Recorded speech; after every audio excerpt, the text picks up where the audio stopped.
Hello.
দাদা, problem হয়েছে নাকি?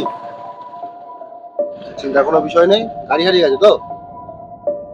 আর ওই ভিডিও হচ্ছে, আমি একটু প্র্যাঙ্ক ভিডিও করছিলাম, কিছু মনে করবেন না, ওই রিয়াকশন শুট করি, ঠিক আছে? সে খুব ভয় পেয়ে গিয়েছিল তখন, ঠিক আছে? প্র্যাঙ্ক হচ্ছে, ইয়ার কি হচ্ছে? ইয়ার কি হচ্ছে? দাঁড়াও ভাই, দাঁড়াও। ও, তোমার এটা প্র্যাঙ্ক মনে হচ্ছে না, তাই তো?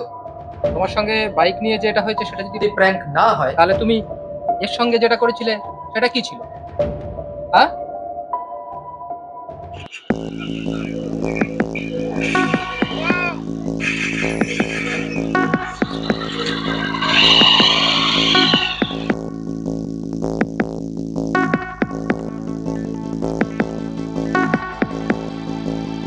ওটা দিয়ে চলে গেল। এবার আমি কি করি? আমার বাবা জানতে পারলে তো আমাকে খুব মারা মারবে। এবার আমি কি করি? ফোনটা নিয়ে চলে গেল।